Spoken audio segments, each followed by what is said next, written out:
Hello and welcome back to the Frugal Granny channel. I'm Frugal Granny, my name's Ali.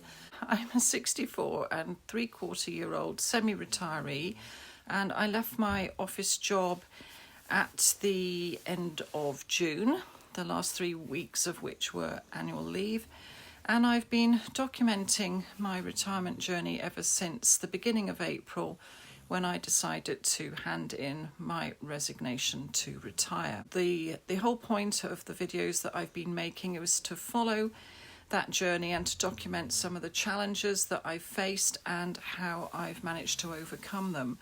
And to be honest with you, I really hadn't anticipated there being so much involved in actually trying to make the leap to even semi-retire. It's been quite immense. And thank you so much to those of you who followed along and commented. And it's lovely to see anybody new as well here. You're very welcome. I know I've had quite a few new people over the last week. And if you want to know a little bit more about me, you can look at the video, and I'm going to try something new here and see if I can insert a card up there to link you to my very first video, which was Hello, I'm Frugal Granny UK. That should tell you a little bit more background to this channel and where I've come from, so to speak. Anyway, today is Coffee and Catch Up 13. It hardly seems a minute since it was Coffee and Catch Up 12 last week, and a fair few things have happened in the last 7 days. The first thing that has happened, and I've kept you up to date with this as we've been going along week by week, is that my office job annuity has now actually been paid. I really honestly couldn't believe that, but I had the policy documents came in the post, I think, on Tuesday morning, and I had a look at them, and it said that the policy commenced on the 1st of July, it said, and the first payment would be made on August the 1st. Well, I have been looking at my bank account even before I knew that that letter was in the post, and nothing had come through. But by this stage, it was about the 4th or 5th of August. So I decided to have a look in my bank account, and there, lo and behold, was the first annuity payment from my office job. Now that has come in, I think, at £157.21, which I was a little bit bemused about because I was expecting it to be slightly lower than that. And I had a look through the policy documents to see what they were saying about this. And as I was looking through it, I noticed that they'd actually got me down as male and not female. And I just decided that there were some questions that I really needed to ask the annuity provider. The annuity administrator now seems to have completely backed out of the picture. There hasn't really been a handover email other than to say your policy is now live, but I'm not sure I shall hear from them again. So yesterday I rang the annuity provider, which is a well-known insurance company, and I spoke to a very nice lady, and I said, I've got a few questions about my annuity, which is new. Now, the first one was the payment on August the 1st. Now, was that for July in arrears, or was that for August in advance? And was I going to get another payment for July in arrears? Well, it turns out that the 1st of August payment is actually the July in arrears payment. And then I will get another payment on the 1st of September, which is for August in arrears. It's a little bit confusing, really. Just hang on a minute, let me just look at my buffer fund spreadsheet.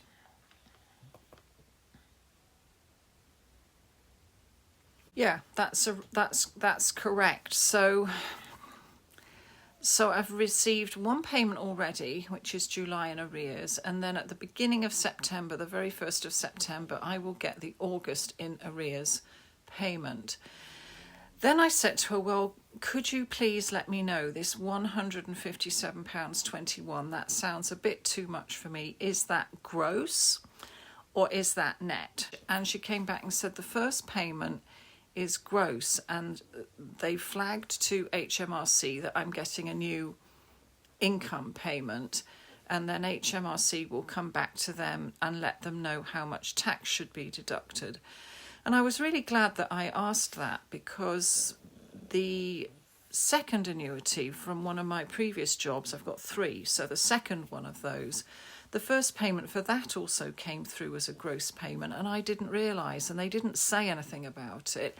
And that's why I actually owe HMRC £47 and a penny at the moment, because I didn't know that that payment was gross and that they would be adjusted from the second payment onwards for tax. So I thanked the lady. I need to put 20% of that first payment in my tax account now to pay HMRC when my tax is reconciled at the end of the current tax year. So going forward, I've worked out that the payment will be 122.17. That's what it's going to be. So the gross payment was 157 something. So, but the net one, which is the one that's important to me, is 122.17. So yesterday I put the tax for that into my tax account straight away so it didn't get lost, and I made a note of that, and I put the 122.17 into my buffer account, and I made a note that the August payment would come in on the 1st of September, and that was really to go into the list of income for, even though it was going to come in on the 1st of September. So anything that comes in August will then be what I live off in September. So that payment's going to be a bit awkward, because it almost comes in literally just before I want to make myself my monthly allowance payment. And for those of you who are new and the concept of my buffer fund is new, here we go. We're going to try the cards thing again. There's a link up here to my buffer fund video, how it works. In actual fact, there are 2 buffer fund videos. So this is buffer fund 1 video, and this is buffer fund 2 video. I really hope that works. If it doesn't, if you can't see anything up there, go and look in the description, and I think I can link 2 videos at the end. So I will link the main buffer fund video at the end. So that's really, really good news that all of my annuities are now in place. They're all being paid. I mean, everything's not 100% neat and tidy because I've had to put the tax aside for that first payment, but going forward it should come in net.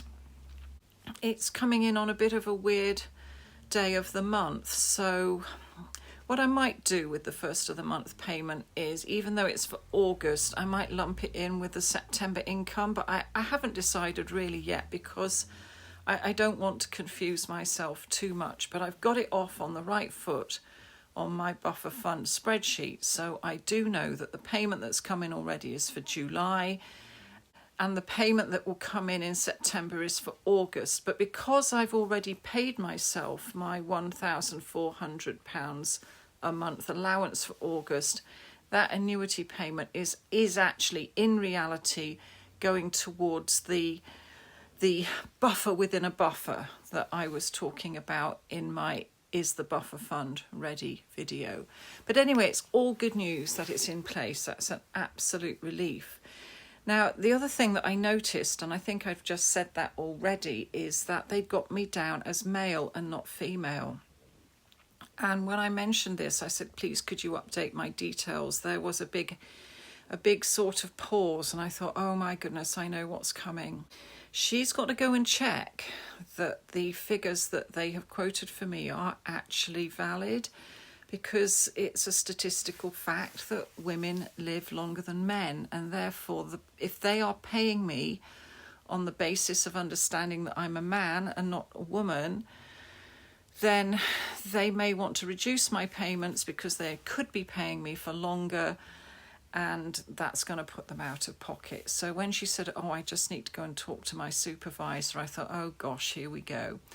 But anyway, after quite a long time on hold, she came back and said, don't worry, your policy is gender neutral. Well, I'm glad to hear it, because, retirement age is gender neutral. All sorts of things. Life insurance policies are now gender neutral. So I was really hoping that my annuity was gender neutral as well, and it is. And so that's fantastic. They don't have to amend it other than to send me a new copy that actually says female and not male on it. So that's the annuity. Everything is beginning to fall into place. So that really is great. The other thing that's not quite resolved yet is my supermarket pay. We have had the second part of a 2-part pay rise as of the 1st of August, so I'm still not 100% sure what my baseline pay is going to be, and I probably won't know that until the end of September or the September pay date. And also I'm still, as I said, waiting for the effects of my P45 to come through, and I'm hoping that will begin to make itself visible in the pay slip that I get next week. I had 3 extra hours of overtime this Monday, and I had 3 extra hours of overtime last Monday, so that's going to help. But I don't think there'll be any more overtime this month. I've got a friend coming to stay next week, so the days that I would usually have picked up overtime, I won't be available. And then it's paydays. So as far as I can see, what I've done this month for the supermarket is it. That's it. I've made a rough calculation, and it's not going to come in as much as last month because I haven't done as much overtime, but it's still going to be enough. And then we'll see what happens in the following 4 weeks. But that's really it on the big picture scale, really. The annuities are in, but I'm still sort of waiting for my supermarket pay to stabilise. Now, the other thing that I've decided to do this month is to really, really work on eating down my pantry and my freezers. I've had a question in the comments of my last video, I think the question and answer roundup video, about my £45 a week food allowance. Now, yeah, that is scarily low. It really is scarily low, and that's actually a pre-cost of living food allowance. It really should be about £100. At the moment, I don't really want to afford that, and I can't really afford that. It would mean not topping up some of my sinking funds, and at the moment it's a priority to me to get the buffer within a buffer sorted out in my buffer fund. It's a priority to get £1,000 built up back in my main emergency fund, and as I've said in a previous video, my personal savings have taken a big hit due to the last renovation project on the house. They're down to about £223. I really want to get those up above 500 just for my own peace of mind. And one way for me to do that is not to be spending money on food and other consumables unless I absolutely have to. So my food and disposables budget is remaining at £45 a week at the moment. It's not realistic. If I was shopping from scratch, I honestly don't know if it would be possible. But as I've said before, I've got a well-stocked freezer that I'm trying to eat down. You've seen my prepper pantry tour and the fact I've got quite a lot of tinned goods in there. I've also got quite a lot of non-degradable bits and bobs in the cellar, like fabric conditioner and other household cleaning products. So I don't really intend to do a big stock-up shop for August. So there won't be a shopping haul this month. But what I'm going to do is give you a sort of weekly roundup of what I have spent. So out of the £45 in August week 1, say what I have spent. Excuse me looking off to the side again. Those of you who follow me regularly will know that my wondrous spreadsheet is just down there on my laptop. So on the 2nd of August, I bought some reduced priced eggs, and I bought a carrier bag to put them in because the other carrier bags I'd got with me had been used for something else. that was £2.48 and I got a saving of 38 pence. So effectively the carrier bag was free plus 8 pence. Also, the same day I bought 2 boxes of 15 mixed weight eggs, a packet of 6 tomatoes, and some baby lotion. The baby lotion is part of the skincare routine that I mentioned in my question and answer roundup. That came to £6.41. And I'm not surprised, but I was a little bit horrified. I'll go into that a little bit more in a minute. Then I bought myself a Bounty bar while I was on shift on Monday because I'd gone for a 4-hour shift.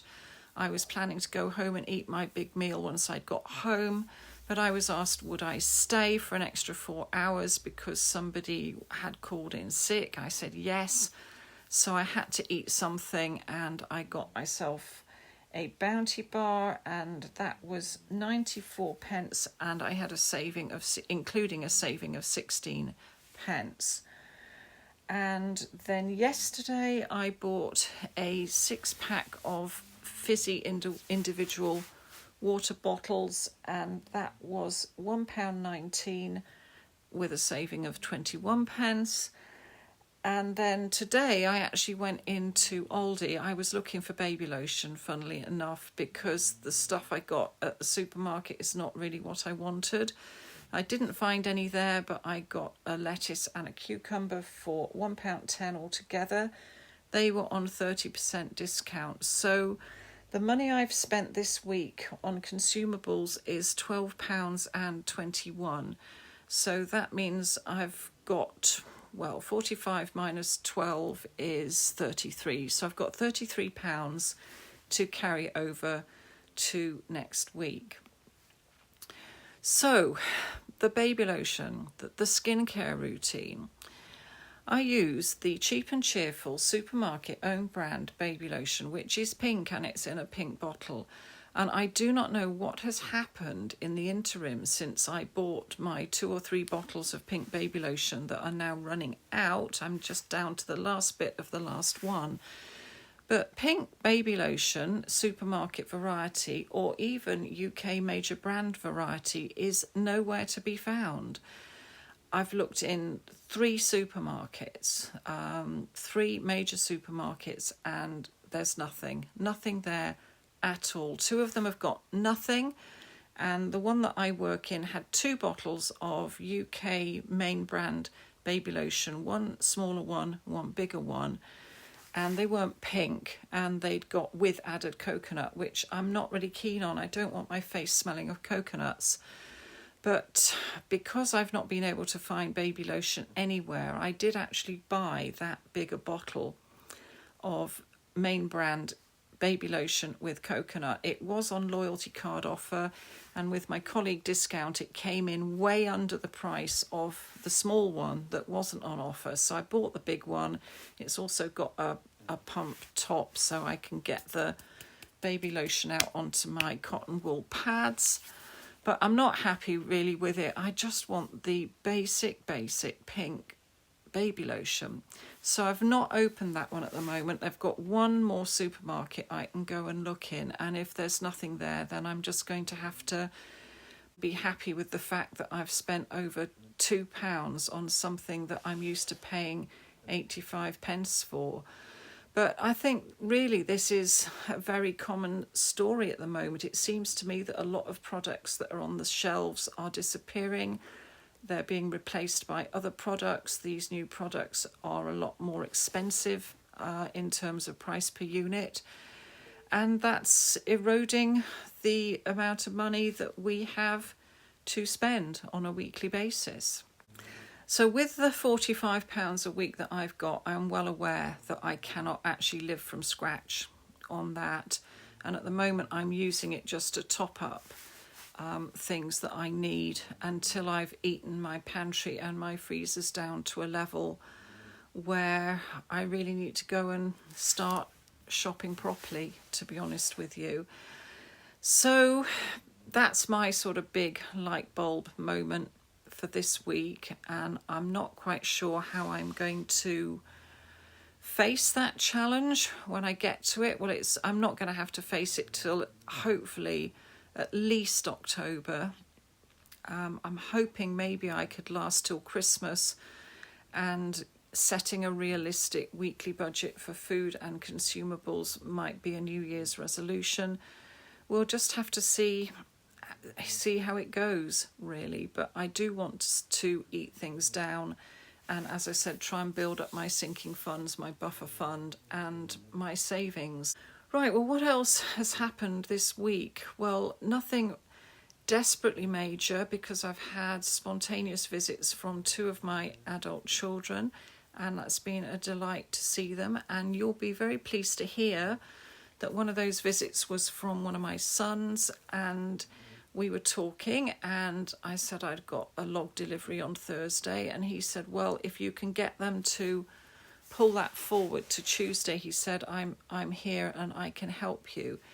So I rang up the log company, and she had to go away and talk to the logistics manager, and they came back to me and said, yeah, we can deliver on Tuesday.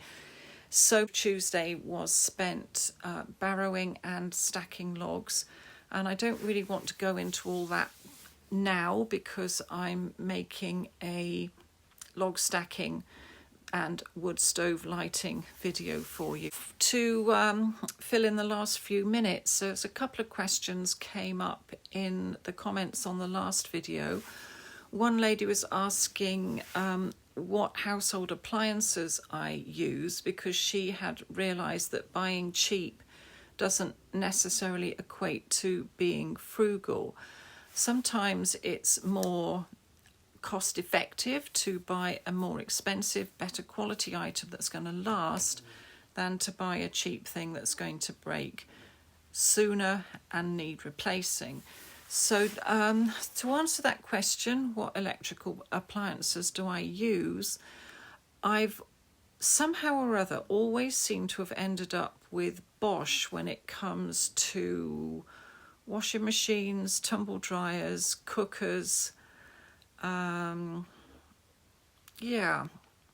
My fridge freezer at the moment is a John Lewis. I don't think they make that one anymore. The fridge freezer in my previous house was a Hoover, but I'd only bought that brand because it was the only one I could get that would fit the space in the kitchen. But otherwise, I either buy John Lewis own brand or Bosch, and I always buy them from John Lewis because their aftercare service is so amazing. Though having said that, my double oven, which I had to replace during the pandemic, came from AO.com because they were the only company I could find at the time who were willing to deliver and install. And I can tell you what a palaver that was with, trying to install a new double oven under quarantine conditions. That was just, I don't even want to think about it, to be honest with you. So yes, my toaster's from John Lewis. My kettle, I think, is from the supermarket where I work. I'm not sure about my cooker hood. That's a non-branded cooker hood, because there I was actually going for cheap price as opposed to quality. I haven't lived to regret it yet, but time will tell. The microwave I've got was in the house when I moved in. I don't recognise the brand on it, but I've got no complaints about it.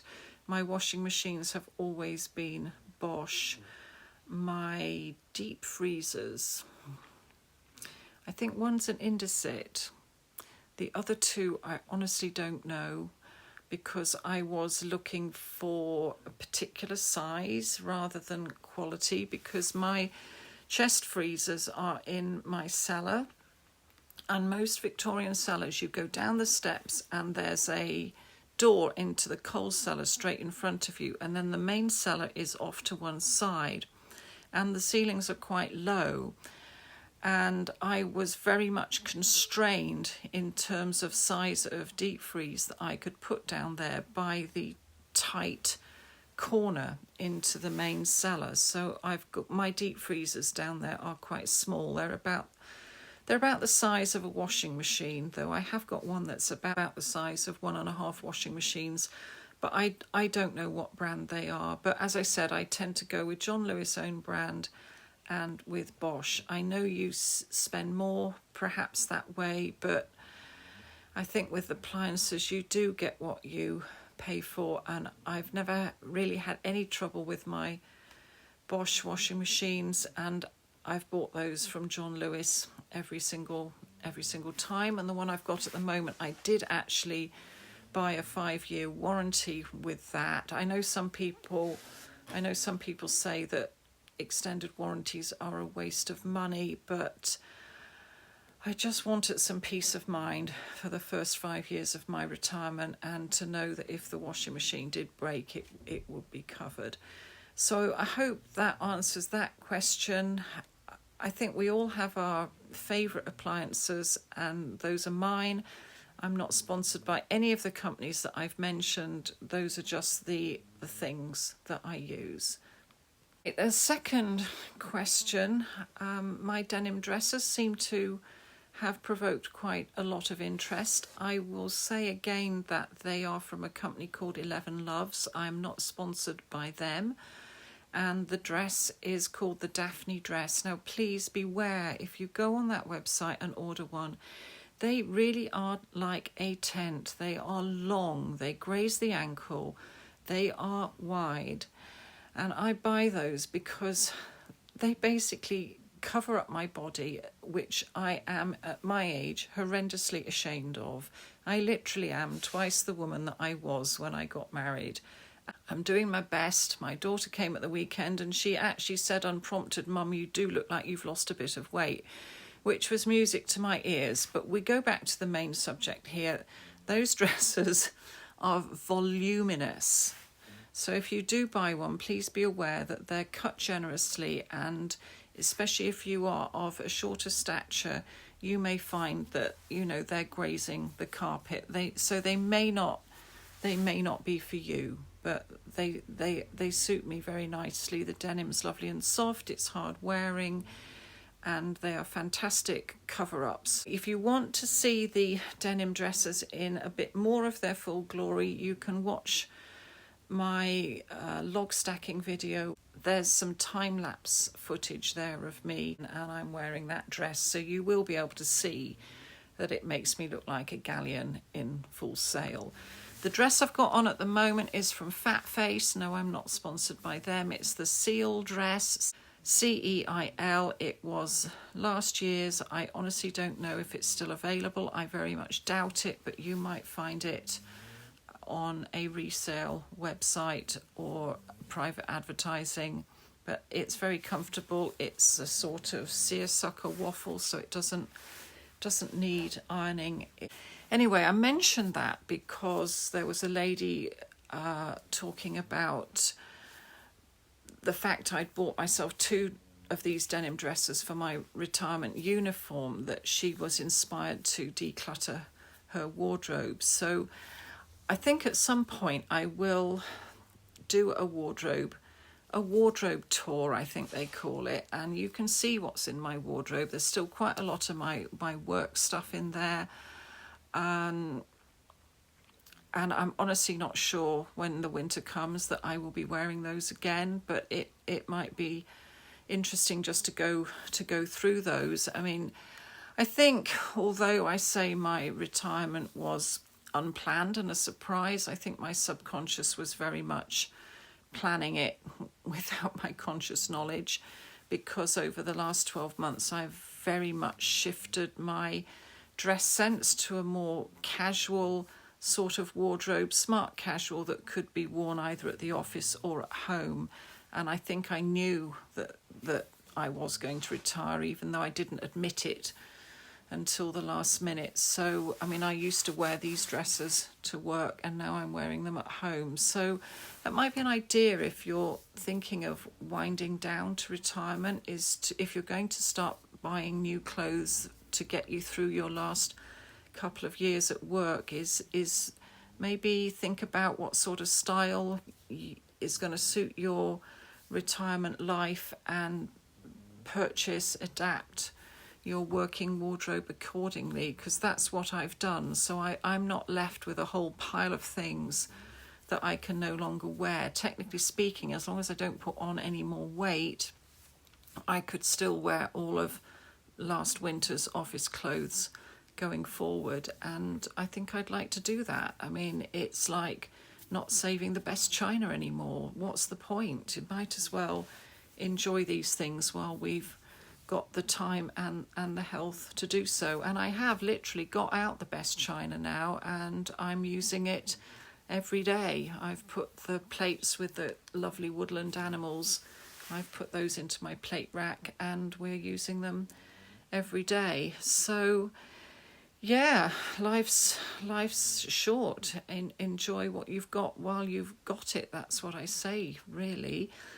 So I hope that answers those two questions. There was another reader who asked about scones. Do I have a recipe for scones?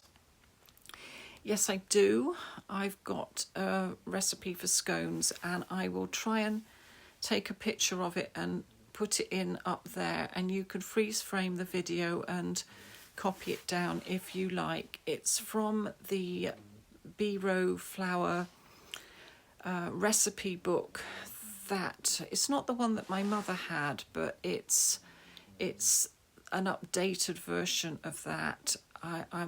That's one really sad thing that's happened because of the many house moves that I had. That's in one of my moves. I actually lost my mother's B-row flour cooking book and my grandmother's, and I've managed to get this more modern version, which I now sort of guard with my life, but it hasn't really got the same sort of things in it other than the traditional recipes that my mother's and my grandmother's recipe books had.